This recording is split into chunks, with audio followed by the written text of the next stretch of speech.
fourth winter in the trenches.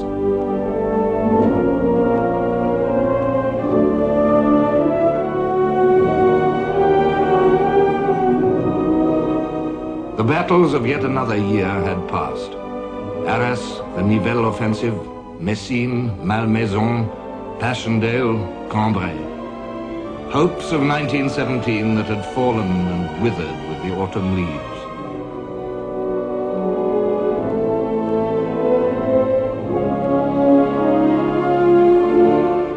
The deadlock of the Western Front remained, but now it was becoming only a facade. 3.5 years of battle had crumbled away the living walls that had once solidly lined the front from Switzerland to the sea.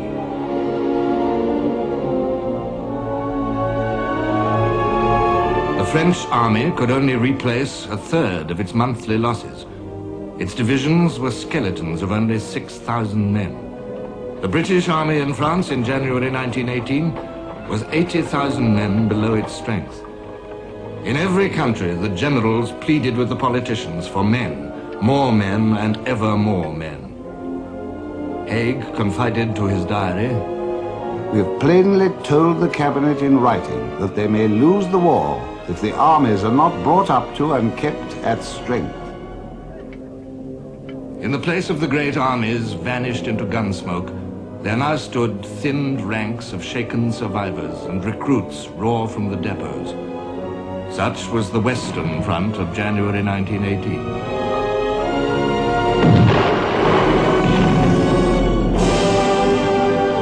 In the East, there was no longer a front at all. In September 1917, the final defeats of the Russian army. In October, revolution and a communist government. In December, an armistice and peace talks. Hindenburg wrote, "Under our last blows, the Colossus not only trembled, but split asunder and fell." After 4 titanic campaigns, the Eastern Front was silent. The peasant millions of the Russian army would march no longer as allies of the French and British. From now on, there was only one major front, the West. Russia's fall had transformed the war. Germany's problem of manpower was solved, for the time being. Now the Allies, not Germany, was struggling against odds. Hindenburg rejoiced. For the first time in the whole war, the Germans would have the advantage of numbers on one of their fronts. We were now in a position to concentrate an immense force to overwhelm the enemy's lines at some point of the Western Front. Every German instinct was in favor of attack. Ludendorff wrote, "The army came victoriously through 1917. But it had become apparent that to hold the Western Front purely by defensive action could no longer be counted on. Against the weight of enemy material, the troops no longer displayed their old stubbornness. They thought with horror of fresh defensive battles and longed for a war of movement. The German soldiers had fought the Russians at Tannenberg and Gorlice Tarnov.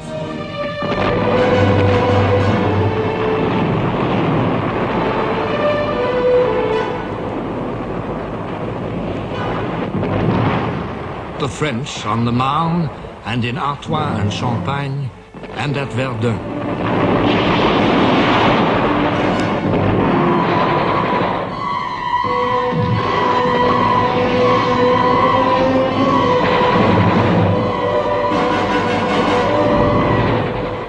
They had fought the British on the Somme and at Ypres.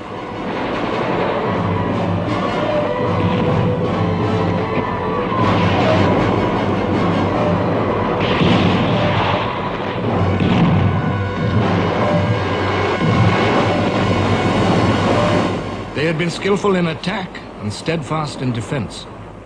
But 4 years of war had crumbled and shaken the German army. It was at last beginning to lose its discipline and its self-confidence.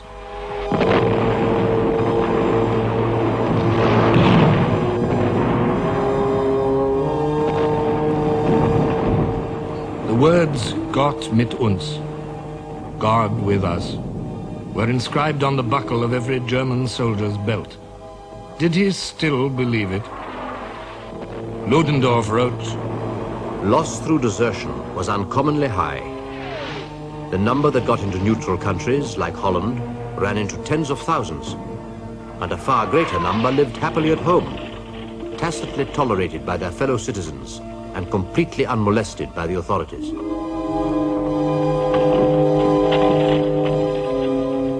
Only a great victory could halt the slow process of disintegration. In Ludendorff's words, in the West, the army pined for the offensive. Week by week, Allied intelligence officers verified the remorseless increase of German divisions in France and Belgium as the crowded trains rolled in from the east. It was estimated that by the spring of 1918, the Germans would be stronger than the French and British by 200,000 men. These were the statistics of catastrophe. In December 1917, the French commander-in-chief, General Pétain, calculated that in 1918, the Allies would face 200 German divisions in the West. Germany will be able to hold her line with 100 divisions. She will thus have another 100 available for a great spring offensive. We are on a tightrope. Only the Americans could fill the colossal gap in Allied ranks opened by Russia's collapse. In December 1917, there was only one American division in the line. It was hoped there would be 18 in 7 months' time. Could the British and French, tired, thin on the ground, hold off a desperate German onslaught long enough for the Americans to tip the balance forever against Germany? The Germans too asked this question. Only time that none could measure, stood between them and the United States Army. Hindenburg weighed the somber chances. We had a new enemy, economically the most powerful in the world. An enemy possessing everything required for hostile operations, reviving the hopes of all our foes and saving them from collapse while preparing mighty forces. It was the United States of America, and her advent was dangerously near. Would she appear in time to snatch the victor's laurels from our brows? That and that only was the decisive question. Time was Germany's enemy.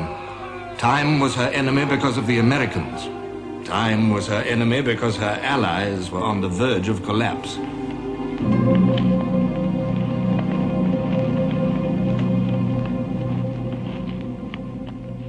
Time was her enemy because hunger and blockade and illness were doing their work behind the German armies. The pre-war death rate of German children under 15 doubled.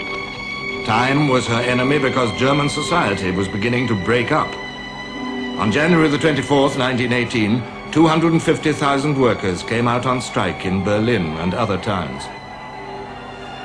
Time hounded her on to a colossal gamble. She must have swift victory or she was finished. She staked every last ounce of her power on a spring offensive in France. Every last ounce, every last hope. Hindenburg wrote, I hoped that with our first great victories, the public at home would rise above their sullen brooding, the apparent hopelessness of our struggle, and impossibility of ending the war otherwise than by submission. Ludendorff flung all his restless energy into planning the Kaiserschlacht, the imperial battle that would win the war.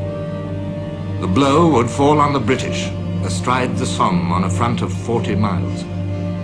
The German advance would split the British from the French and sweep them into the sea. December, January, February, March, every man, every gun, every lorry, every horse that could be spared flooded into France and Belgium.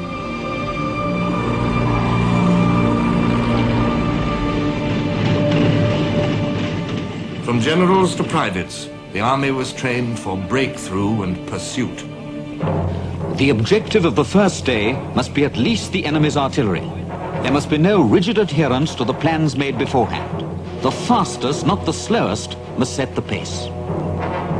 Behind the front line divisions, 47 specially trained and equipped attack divisions and 6,000 guns were stealthily slotted into place. On March the 10th, Hindenburg issued the final order for Operation Michael. His Majesty commands the Michael attack will take place on March the 21st. Break into the first enemy position at 9:40 a.m.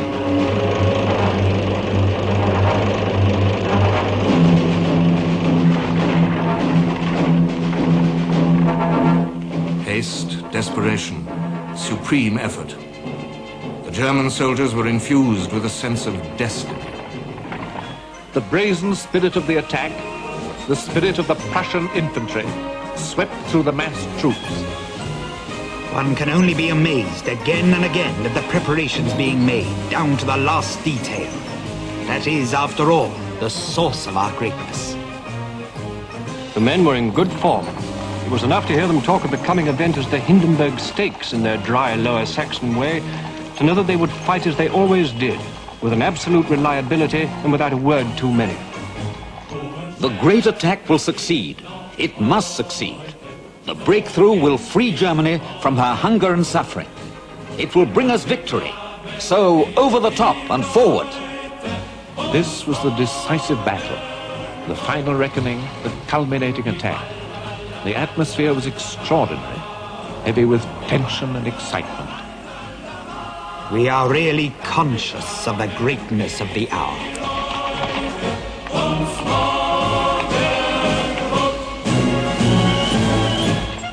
On the other side of no man's land, there was also desperate haste.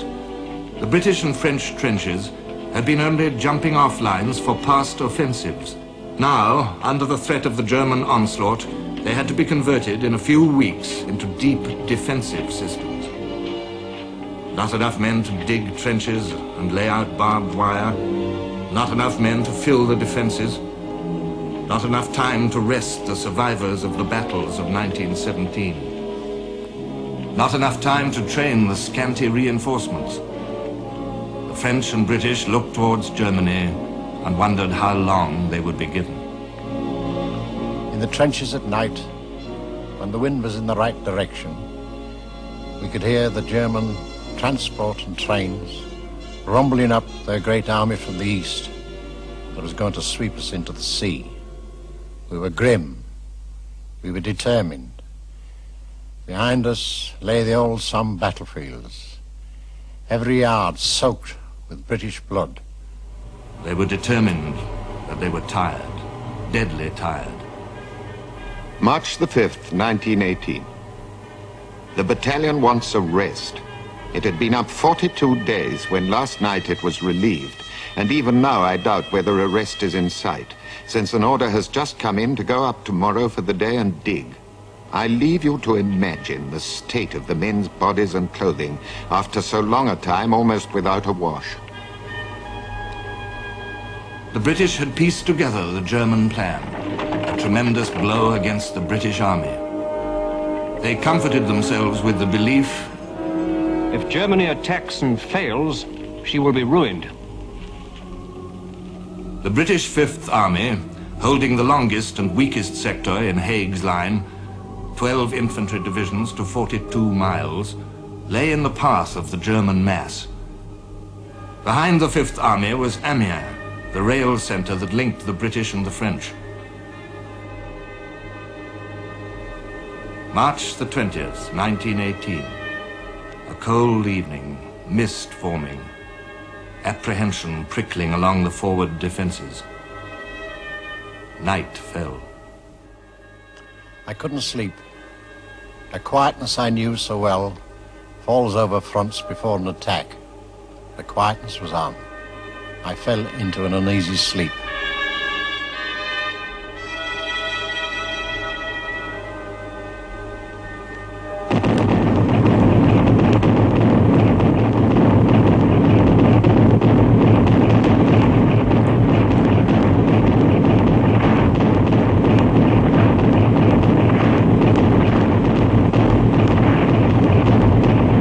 On the stroke of 4:40 a.m., March the 21st, 1918, the German guns fired together all along the fronts of the British 5th and 3rd Armies.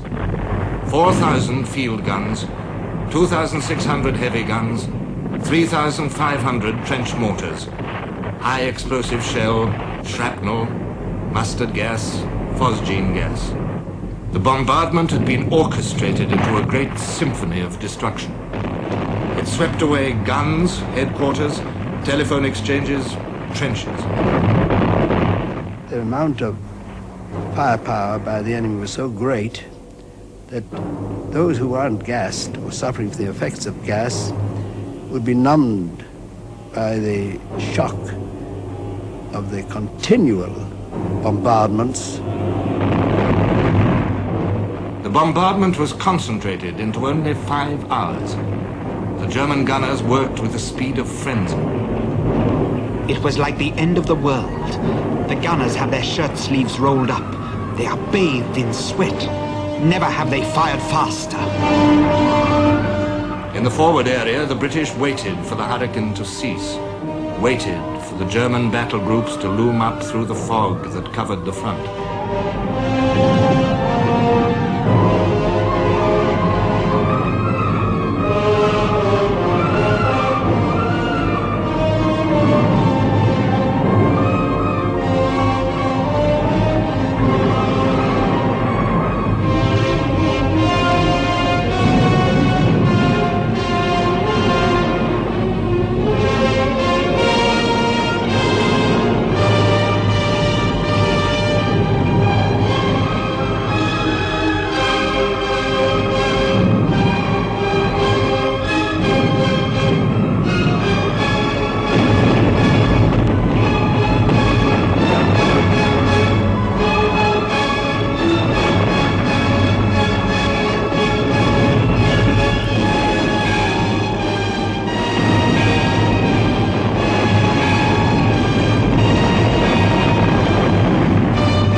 The great moment arrived, and we rushed out of our trenches. A wild exultation seized us. Anger, drunkenness, and bloodlust all rolled into one.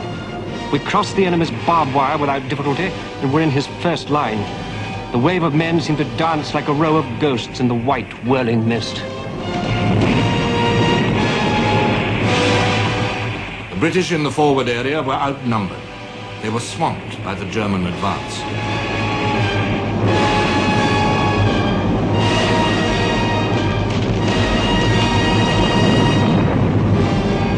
By the end of the day, the Germans had smashed gaps through the British defense into open country.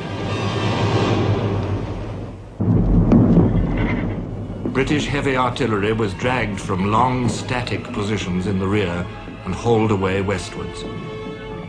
The British front trembled or crumbled beneath the weight and force of the German tidal wave.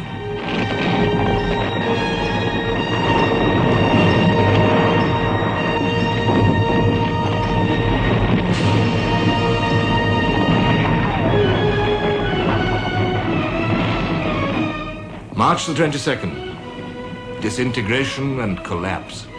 The Germans flooded through the British defense system all along the front of the 5th Army and on part of the front of the neighboring 3rd Army. Haig wrote in his diary, At 8 p.m. Gough telephoned. Parties of all arms of the enemy are through our reserve line. I concurred on his falling back and defending the line of the Somme.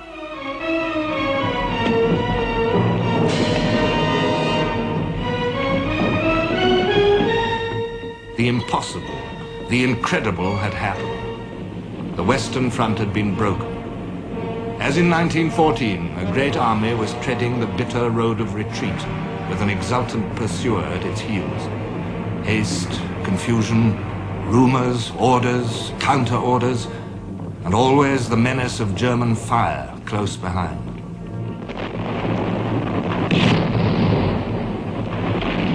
One of our staff officers rode up on his horse and said, "Now men, I want you to stand firm on this hillside. You've got a good position, you should be all right." But the men didn't take any notice of him whatsoever. They began to stampede. And they said, "We've no chance, sir, we've got no chance whatsoever. The Germans are coming up, they've got tanks." And so he started appealing to our regiments, and he said to me, I was at the side of the horse, he said, "Men of the East Lancashire Regiment," he said, "now you've got a very good reputation." So I thought, well, it's not much good here, is it, sir? And just at that moment, a German tank came up the hillside from the village, come up the hill, and started firing. Well, that started it. The staff officer on his horse got off his marks as quick as he could. March the 23rd. The retreat went on. Peronne fell.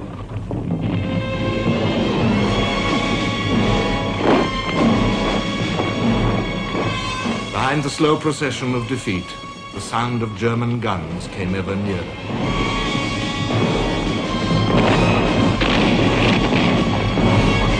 Along the road, a slow stream of traffic was moving towards Bapaume and beyond. First waves of a tide which rolled westwards for days and days. Here and there a battery in column of route, walking wounded in 2s and 3s, an odd lorry or two, a staff car carrying with undignified speed the dignified sign of Corps Headquarters, a column of horse transport. I stood watching the unforgettable scene for 10 minutes. It was too sad for words.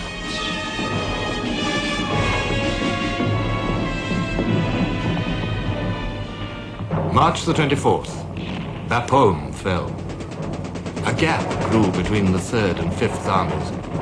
The 5th Army was now only a thin screen of stumbling, exhausted troops. The Allies faced disaster.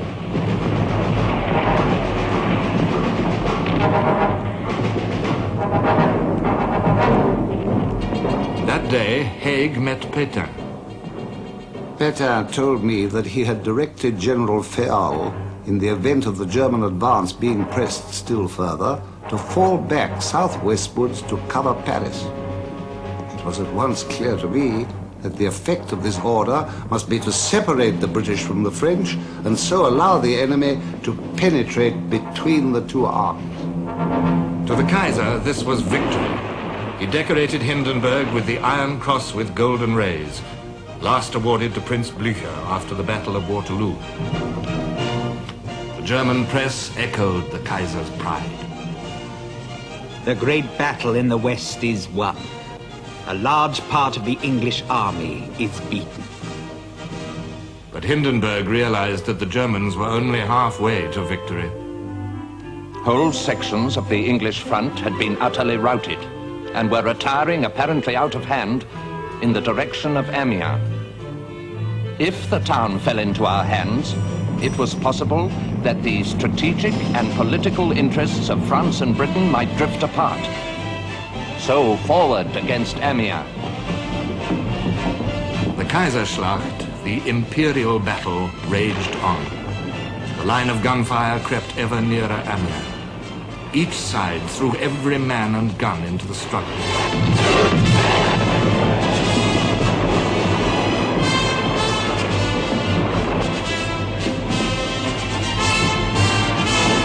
The Allied air forces flew to the limits of endurance, machine gunning and bombing the advancing German troops.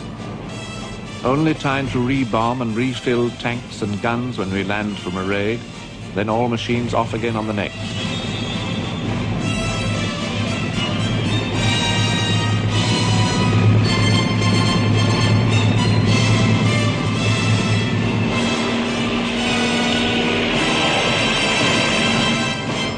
Only the airmen could scan the whole panorama of battle. The country presents an extraordinary sight from above. Columns of dense smoke going up to 8,000 feet from nearly every town and cottage. Enormous fires from burning stores and dumps. Shells bursting every few yards.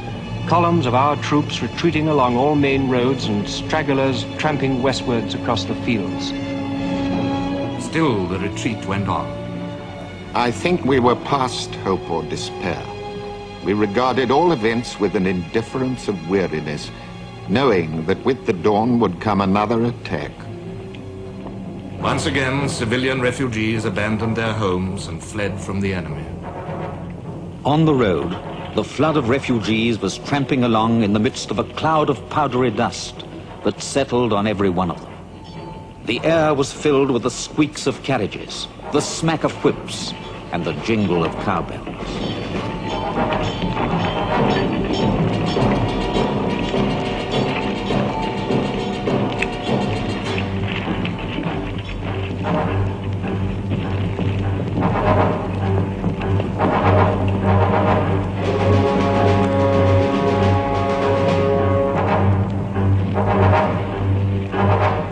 Haig and Pétain strove to rebuild their shattered line.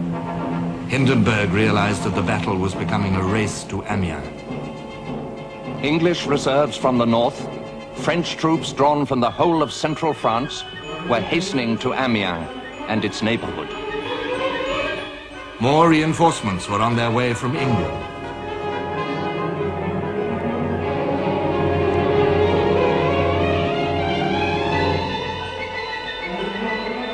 Under my office window in the city, there passed this morning as fine a body of men as one could wish to see. They were a draft marching to the station en route to France. The wives and sweethearts of some marched with them. One couldn't watch these sturdy young fellows marching to face the terrors of war without a sense of inexpressible pride.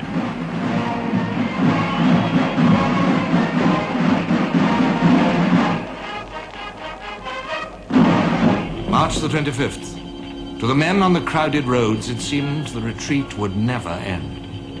In the words of a gunner, we were on the move again, with real dismay in our hearts. Officers were ordered to use their revolvers, if necessary, to check panics. March the 26th. Now the armies were fighting in the wasteland of the old Somme battlefield of 1916.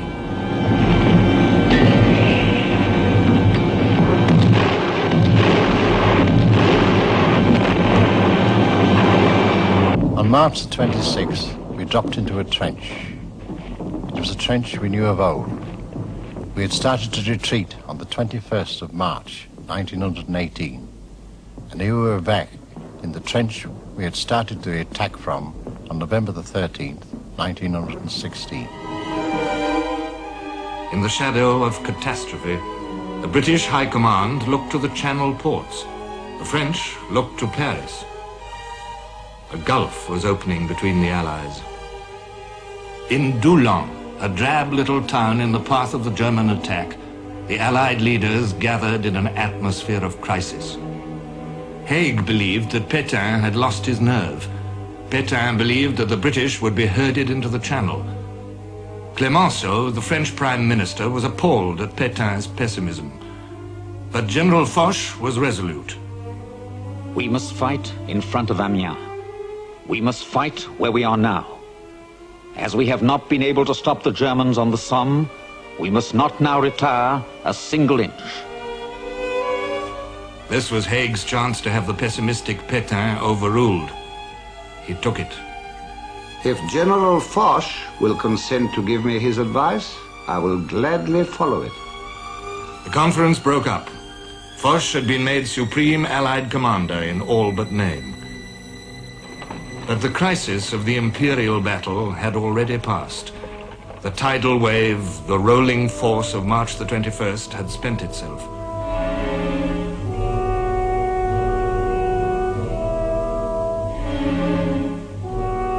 "5 days of marching and fighting without relief. 5 days short of water, without proper sleep. 5 days of the heaviest air attacks ever yet suffered by fighting troops. The German soldiers knew that the life and death of the fatherland were in their hands, but they could do no more.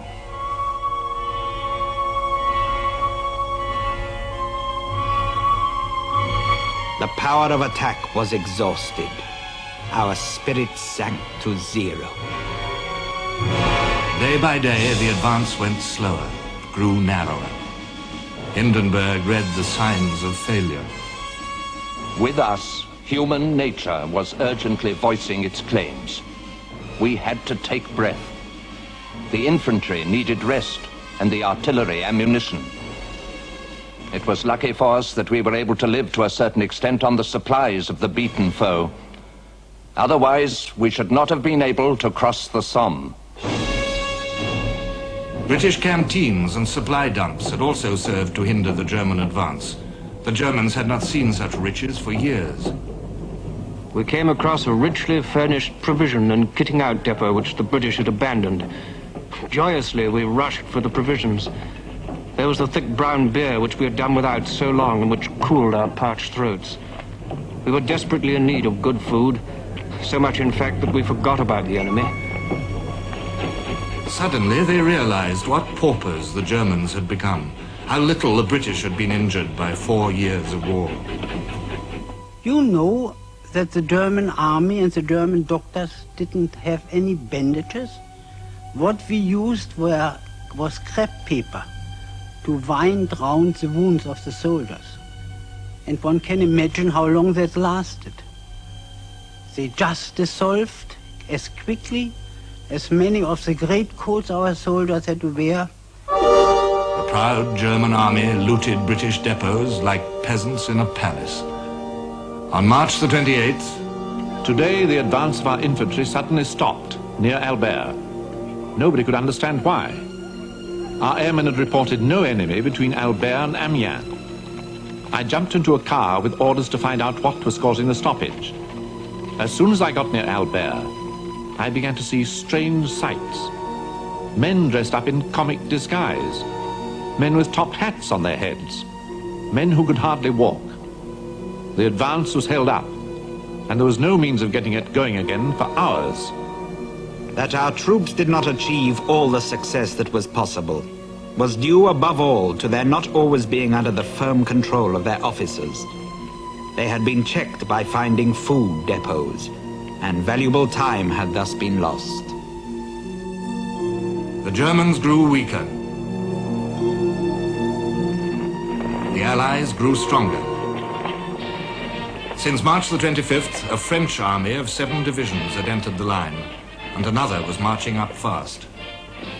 There was a whole fleet of trucks sent to carry off the entire division. There could no longer be any doubt. We were about to go to battle. Our life was a constant turmoil for the next 2 days. We were going day and night, halting and then moving on again shortly after halting. Haig had drained the rest of the British front to bar the road to Amiens. By the end of March, the great retreat was over. We got to Ham eventually. That was the biggest town there was there, outside St. Quentin. When we got into there, nobody knew anybody. There was no such thing as a battalion. You're a nondescript pile of all sorts of regiments. Bits and pieces, anybody at all. Sanitary people, cooks, everybody. They were all in it. April the 5th. Disappointment in German hearts, weariness in German bodies. They strove for the last time to break through.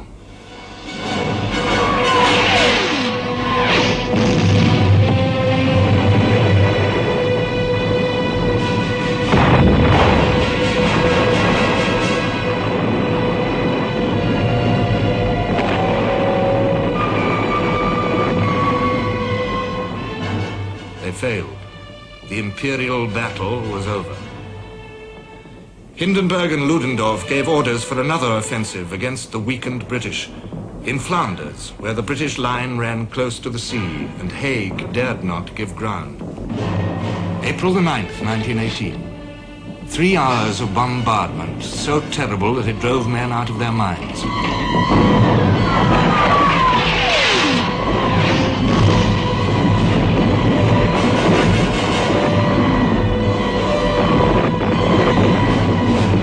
Then the attack. Only half the number of men of March the 21st. Only half the width of front.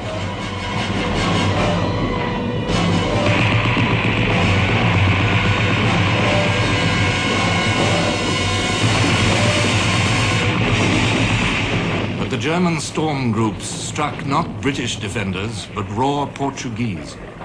They broke. Once again, the Allies trod the humiliating road of defeat. There seemed to be nothing to stop the Germans from reaching the sea.